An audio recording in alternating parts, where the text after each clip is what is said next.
Guys welcome to top 5 worst கொடூரமான punishments வீடியோவோட part 2. இந்த வீடியோவில் வர்ற கொடூரமான பனிஷ்மெண்ட்ஸும் பார்ட் 1ல் பார்த்த மாதிரி ரொம்ப டிஸ்டர்பிங்காக இருக்கும். அதனால் இந்த வீடியோ பார்க்குறதுக்கு முன்னாடி யோசிச்சுக்கோங்க. இதில் வர்ற பனிஷ்மெண்ட்லாம் பார்க்கும்போது அட பாவிகளா இதுக்கு செத்தே போயிடலாமே அப்படின்னு யோசிக்க வைக்கும். அது மட்டும் இல்லாமல் இது எல்லாமே அந்த காலத்தில் கொடுத்த பனிஷ்மெண்ட்ஸ்னால இந்த காலத்தில் நம்ம வாழ்ந்துட்டு இருக்கிறதுக்கு கொடுத்து வச்சிருக்கணும்டா சாமி அப்படின்ற மாதிரி உங்களை யோசிக்க வைக்கும். முக்கியமாக இந்த வீடியோவை ஹைப் பண்ணிவிட்டு நம்ம சேனலை சப்ஸ்கிரைப் பண்ணுங்கள். பிகாஸ் இந்த மாதிரி இன்ட்ரெஸ்டிங்கான கண்டென்ட் நிறைய பேருக்கு போய் சேரணும். ஓகே, வீடியோ ஸ்டார்ட் பண்ணலாம். Welcome to the Hari show. நான் உங்கள் ஹரி அண்ட் இந்த வீடியோ டாப் 5 ஒஸ்ட் கொடூரமான தண்டனைகள்.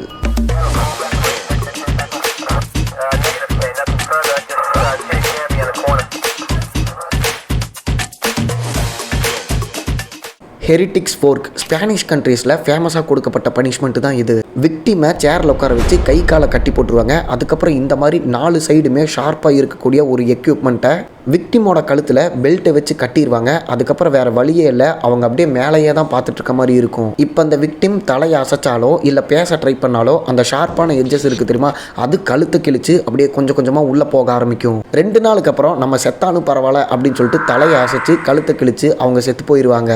ஸ்பானிஷ் கண்ட்ரீஸில் என்னெல்லாம் வித்தியாசமாக கண்டுபிடிச்சாங்களோ இல்லையோ பனிஷ்மெண்ட் எப்படி கண்டுபிடிச்சிருக்காங்க பாருங்கள்.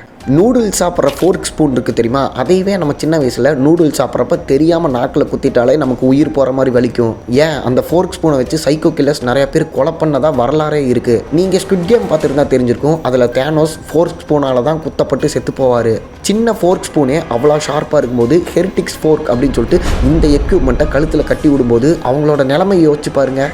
ஆக்சுவலாக இந்த டெக்னிக்கை எதனால் பயன்படுத்தியிருக்காங்கன்னா, விக்டிம் வந்து செத்து போகக்கூடாது, ஆனால் அவங்களுக்கு நரக வேதனையை கொடுக்கணும் அப்படின்னு சொல்லிட்டு தான் இதை பயன்படுத்தியிருக்காங்க.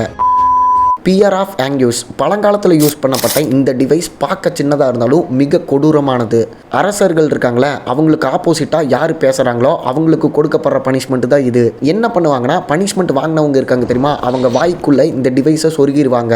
அதுக்கப்புறம் அவங்க வாய்க்குள்ளே இதுக்குள்ளே இருக்க ஸ்ப்ரிங் விரியும் போது ஒரு கட்டத்துக்கு மேலே இவங்க வாயில் இருக்க எலும்பெல்லாம் உடஞ்சி செத்து போயிடுவாங்க. ஐ திங்க் இந்த பனிஷ்மெண்ட்டை வாங்கினவர் நம்ம பானை பற்றின ஓனாண்டின்னு நினைக்கிறேன். மன்னா மாமன்னா, நீ ஒரு மாமா மன்னா, பூமாரி தேன்மாரி நான் பொழியும், நீ ஒரு முள்ள மாறி. பானப்பத்திர ஓனாண்டி என்னிடமா எதிர்த்து பேசுகிறாய்? இன்னும் கொஞ்ச நேரத்தில் உன் கண் விழிகள் இரண்டும் பிரிஞ்சு வெளியே தொங்க போகிறது. இம்பேல்மெண்ட் நான் இது வரைக்கும் ரிசர்ச் பண்ணதுலேயே மிக கொடூரமான பனிஷ்மெண்ட்னா அது இதுதான். தப்பு பண்ணவங்களோட கீழ்ப்பகுதி இருக்குது தெரியுமா, அதுக்குள்ளே மரக்கட்டையை விட்டு வாய் வழியாக எடுப்பாங்க. ப்ரோ, இந்த பனிஷ்மெண்ட் கொடுத்தா சீக்கிரமாகவே செத்துருவாங்களே அப்படின்னு உங்களுக்கு தோணலாம். பட் என்ன பண்ணுவாங்கன்னா, ஷார்ப்பான மரக்கட்டை இருக்குது தெரியுமா, அதுக்கு மேலே தப்பு பண்ணவங்களோட அந்த பார்ட்டை வந்து நல்லா ஃபிக்ஸ் ஆகிற மாதிரி உட்கார வச்சுருவாங்க. அது என்ன பண்ணுன்னா, அப்படியே இவங்க கீழே வர வர கொஞ்சம் கொஞ்சமாக இவர் உடம்பு வழியாக அப்படியே கீழிருந்து மேல் வழியாக வந்து அப்படியே கடைசியாக வாய் வழியாக வந்து செத்து போவாங்க. இந்த பனிஷ்மெண்ட்டை வாங்கினவங்க செத்து போகிறதுக்கு மொத்தம் 8 நாள் ஆகும் அப்படின்னு சொல்கிறாங்க. அது மட்டும் இல்லாமல் இந்த பனிஷ்மெண்ட் யூரோப்பில் பயங்கர ஃபேமஸாக அந்த காலத்தில் கொடுக்கப்பட்டிருக்கு. இந்த இம்பேல்மெண்ட் அப்படின்ற பனிஷ்மெண்ட்டுக்கு தமிழில் பேர் வச்சுருந்தா என்னவா வச்சுருப்பாங்க?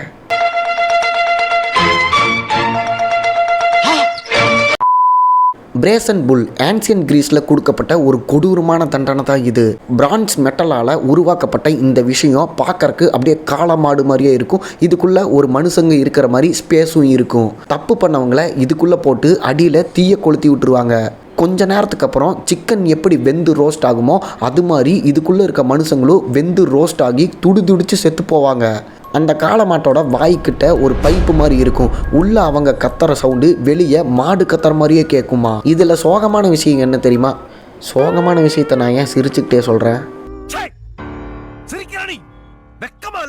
இதில் சோகமான விஷயம் என்னன்னு தெரியுமா? ஃபஸ்ட் டைம் இதை கண்டுபிடிச்சவர் அந்த நாட்டு மன்னர்கிட்ட, நான் இந்த மாதிரி ஒரு விஷயத்தை கண்டுபிடிச்சிருக்கேன், இதுக்குள்ளே தப்பு பண்ணவங்களை போட்டு துடிக்க கொள்ளலாம் அப்படின்னு சொல்லிட்டு அந்த விஷயத்தை எக்ஸ்பிளைன் பண்ணியிருக்காரு.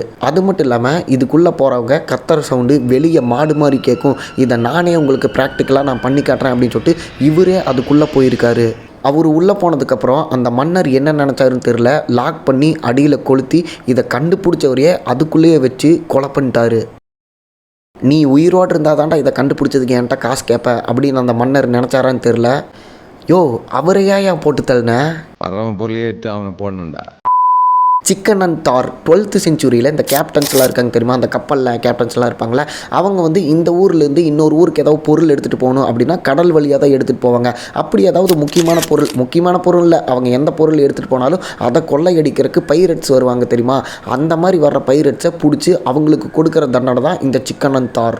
என்ன பண்ணுவாங்கன்னா, இந்த விக்டிம் இருக்காங்களா, அதாவது அந்த பைரட் இருக்காங்களா, அவங்க மேலே ஃபுல்லாக தாரை ஊற்றி விட்டுருவாங்க. தார்னால் நம்ம ரோடு போடுற தார் இருக்குல்ல, அந்த தாரை அவங்களோட உடம்பு ஃபுல்லாக ஊற்றி விட்டு, அது மட்டும் இல்லாமல் இந்த கோழியோட ரெக்கை இருக்குது தெரியுமா, இது எல்லாத்தையுமே அவங்க பாடி ஃபுல்லாக கவர் ஆகிற மாதிரி ஒட்டி வச்சிருவாங்க. கிட்டத்தட்ட அவன் வந்து இப்போ ஒரு நடமாடும் கோழி மனுஷன்னு வச்சுக்கோங்க. ஒரு கட்டத்துக்கு மேலே அந்த தார் அந்த பைரட்டோட தோலை பயங்கரமாக உரிக்க ஆரம்பிக்கும். அப்படி உரிக்கும் போது செம வலிக்கும் அப்படின்னு சொல்கிறாங்க. எஸ், நம்மளே இமேஜின் பண்ணி பார்த்தாலே நமக்கே தெரியும் அந்த பெயின் வந்து எப்படி இருக்கும் அப்படின்னு. தோலெல்லாம் உறிஞ்சது மட்டும் இல்லாமல் மேலே வந்து கோழி ரெக்கை இருக்குது தெரியுமா, அது வந்து அவனோட உடம்புல ஒட்டி உண்மையாகவே ஒரு கோழி மனுஷன் மாதிரி அவன் மாறிடுவான். ஆக்சுவலாக இந்த பனிஷ்மெண்ட் கொடுக்கறதோட நோக்கம் என்னென்னா, இந்த பனிஷ்மெண்ட்டை வாங்கினவன் செத்து போகக்கூடாது, ஆனால் ஒவ்வொரு செகண்டும் செத்துக்கிட்டே இருக்கணும், அதாவது வலியை அனுபவிச்சுக்கிட்டே இருக்கணும் அப்படின்னு சொல்லிட்டு இந்த பனிஷ்மெண்ட் கொடுத்துருக்காங்க.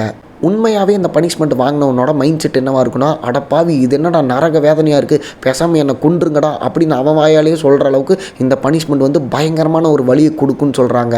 பட் எனக்கு இது மாதிரி கோழி மனுஷனை பார்க்குறப்ப என்ன ஞாபகம் வருதுன்னா, கொக்கரோ தேவலே கொந்தளிக்கும் நெஞ்சிலே குத்து வாங்கும் நெஞ்சிலே அக்கறை காட்டினா தேவலே.